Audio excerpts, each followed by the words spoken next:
वर्णम त्रिषा कृष्णम सांगोपांगो सपार्षदम यज्ञ संकीर्तनम प्राये यजंती ही सुमेधसा।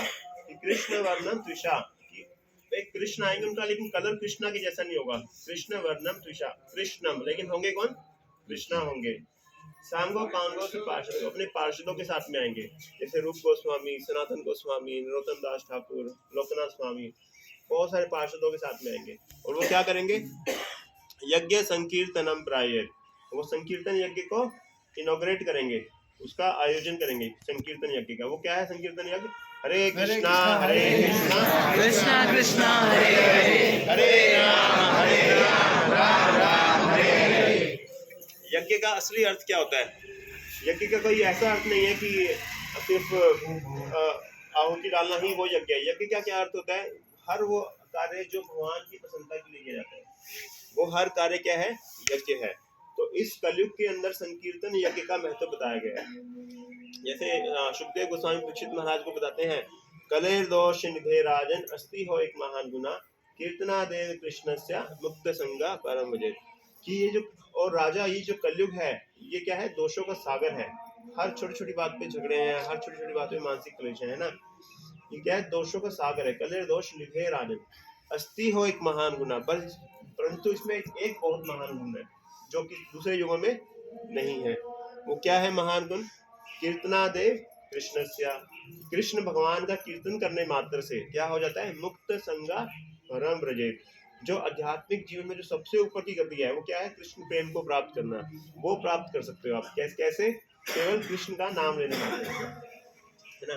तो चैतन्य महाप्रभु इस कलयुग में आए थे हरे कृष्ण महामंत्र का प्रचार करने के लिए, संकीर्तन यज्ञ को शुरुआत करने के लिए। यंती ही सुमेधसा, और सुमेधसा का क्या अर्थ होता है? एक होता है इंटेलिजेंट, एक होता है कि मोस्ट इंटेलिजेंट, पूरे विश्व में सबसे ज्यादा इंटेलिजेंट। यंती ही सुमेधसा, जो सबसे बुद्धिमान लोग होंगे इस जगत के, वो क्या करेंगे? इस मूवमेंट में क्या करेंगे? भाग लेंगे हरे कृष्ण महामंत्र के मूवमेंट में। तो चैतन्य महाप्रभु आए थे आज से लगभग 500 साल पहले नवद्वीप मायापुर के अंदर। ये बंगाल के अंदर पड़ता है, कलकत्ता से थोड़ा सा दूर पड़ता है ये। और उनके साथ नित्यानंद प्रभु भी आए थे। और नित्यानंद प्रभु कौन है? बलराम जी हैं, बलराम जी के अवतार। तो वो दोनों आए थे और उनका उद्देश्य था कि इस अवतार के अंदर हम किसी का वध नहीं करेंगे, किसी आसुरी राक्षस का। हम किसका वध करेंगे? हम आसुरी प्रवृत्ति का वध करेंगे, कि जो हमारे जो पाप करने की जो प्रवृत्ति है, जो हमारे अंदर जो अवगुण है, उसका वध करेंगे। कैसे करेंगे? सुदर्शन से नहीं करेंगे इस बार। कैसे करेंगे? हरे कृष्ण महामंत्र से करेंगे। तो अब चैतन्य महाप्रभु ने संन्यास ले लिया था। उनके बड़े भाई भी संन्यास लेके चले गए थे। उनके पिताजी का देहांत हो गया था और उनकी माता अकेली थी घर पर। तो उनकी माता ने बोला, अब तुमने संन्यास तो ले ही लिया है,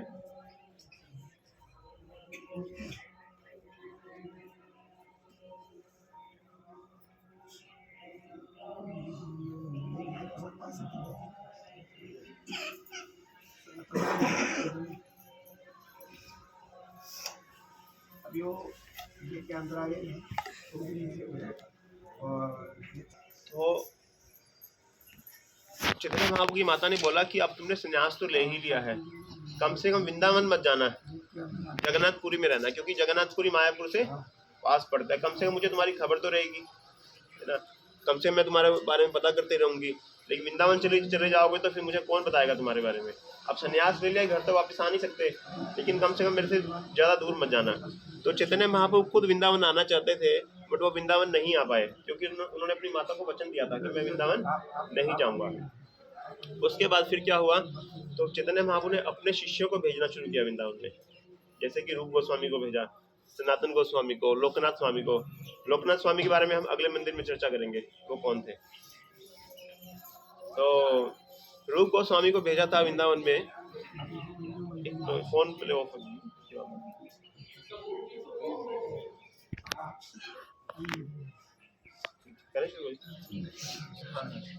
नहीं, कोई दिक्कत नहीं। तो रूप गोस्वामी वृंदावन में थे और उन्होंने पढ़ा था कि जो उनके भगवान कृष्ण के जो परमपुत्र हैं वज्रनाभ जी, उन्होंने बहुत सारे सुंदर सुंदर डिटीज बनाए थे। उन्होंने कौन बनाए थे? राधा गोविंद देव बनाए थे उन्होंने, राधा गोपीनाथ एंड राधा मदन मोहन बनाए थे उन्होंने। मदन मोहन जी के दर्शन हम कल करेंगे करौली में। तो उन्होंने पढ़ा था कि राधा गोविंद देव जी को उन्होंने योग पीठ में स्थापित किया था। वृंदावन में एक योग पीठ थी, वहाँ पर स्थापना की थी उनकी।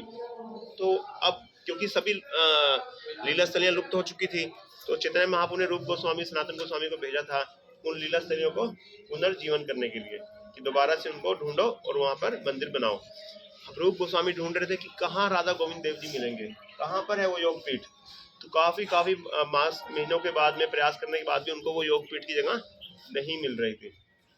और एक दिन यमुना जी के किनारे केशी घाट पर तो बैठ करके वो बड़ा क्रंदन कर रहे थे कि मुझे कहाँ मिलेंगे गोविंद देव जी, कहाँ मिलेंगे। तो एक ग्वाल बाल आया वहाँ पर, ग्वाला आया। ग्वाल बाल कौन होता है? जो वृंदावन में जो गायें चराने वाले जो भक्त होते हैं, ग्वाला। तो एक ग्वाला आया तो बहुत ही अद्भुत ग्वाला था। कह रहा, स्वामी जी क्यों रो रहे हो आप इतना? कह रहे, मुझे मेरे गोविंद देव जी नहीं मिल रहे हैं, मैं कैसे उनको ढूंढूं? मेरे गुरु चैतन्य महाप्रभु ने मुझे आदेश दिया है कि गोविंद देव को ढूंढो और वहाँ मंदिर बनाओ, बट मुझे मिल ही नहीं रहे वो कहीं पर भी, मैं कैसे उनको ढूंढूं? तो ग्वाल बोल, अच्छा बस इतनी सी बात है, यहाँ पर एक गोमा टीला है, तो उसी को तो योगपीठ बोलते थे पहले, तो वहाँ पर जाइए, वहाँ पे एक बहुत ही अद्भुत गाय आती है, बहुत ही अद्भुत गैया आती है वहाँ पर, और डेली दूध की धारा उनके थन से अपने आप बहने लगती है, और ऐसा लगता है कि वो गाय जो है किसी का अभिषेक करके जाती है, और वो जो दूध बहता है वो बहता बहता उस टीले से नीचे की तरफ जाती है। क्या पता आपके गोविंद देव जी वहाँ पर हो, ऐसा भी तो हो सकता है।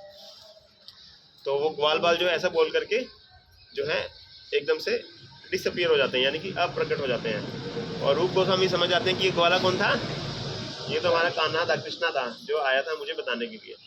फिर रूप गोस्वामी वहाँ के सभी ब्रजवासियों को इकट्ठा करते हैं, और इकट्ठा करने के बाद में सब वहाँ पर जाते हैं उस टीले के पास, उस टीले से मिट्टी को हटाते हैं। काफ़ी मेहनत के बाद वहाँ से एक बहुत ही सुंदर से विग्रह निकलते हैं, उनका नाम था गोविंद देव जी।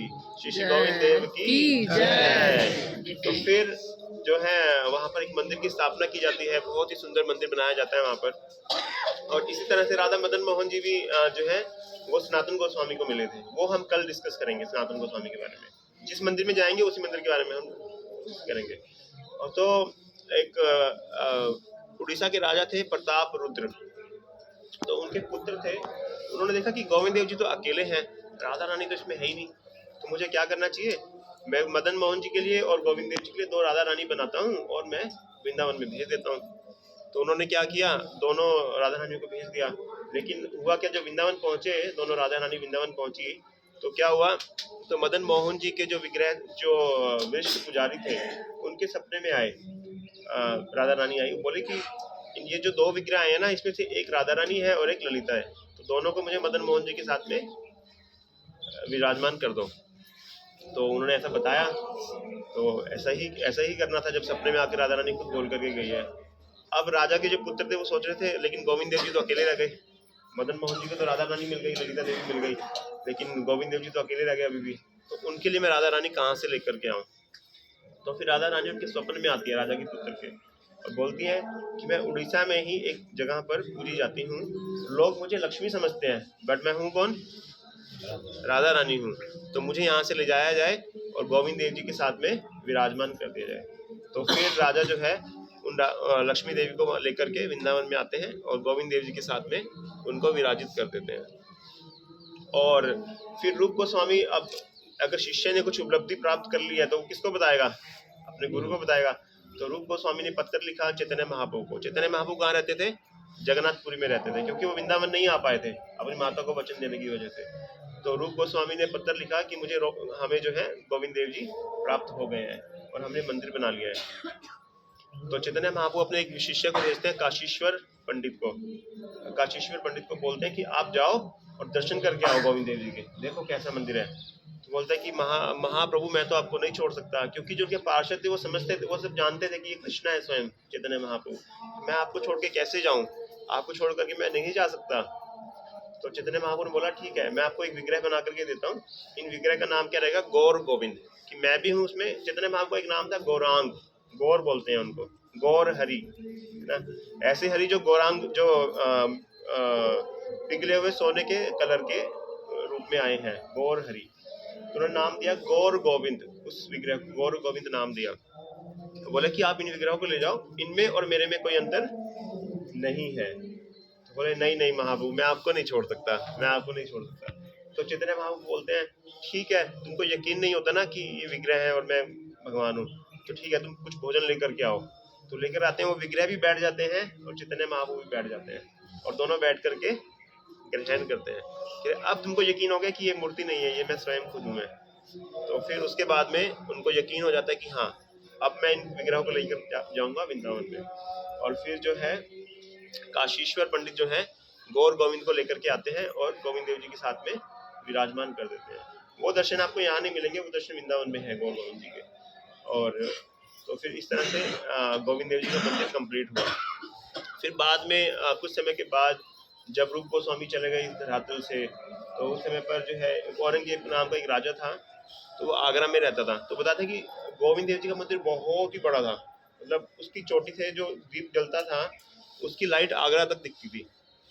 और आगरा से औरंगजेब ने जब उसका रोशनी को देखा तो वो द्वेष की वजह से पूरा आग बबूला हो गया था और उसने क्या किया, वृंदावन पर अटैक हमला करना शुरू कर दिया। और जब उसने हमला करना शुरू किया तो उस समय पर गोविंद देव जी को यहाँ पर लेके आया गया, क्योंकि यहाँ पर राजा मान सिंह थे।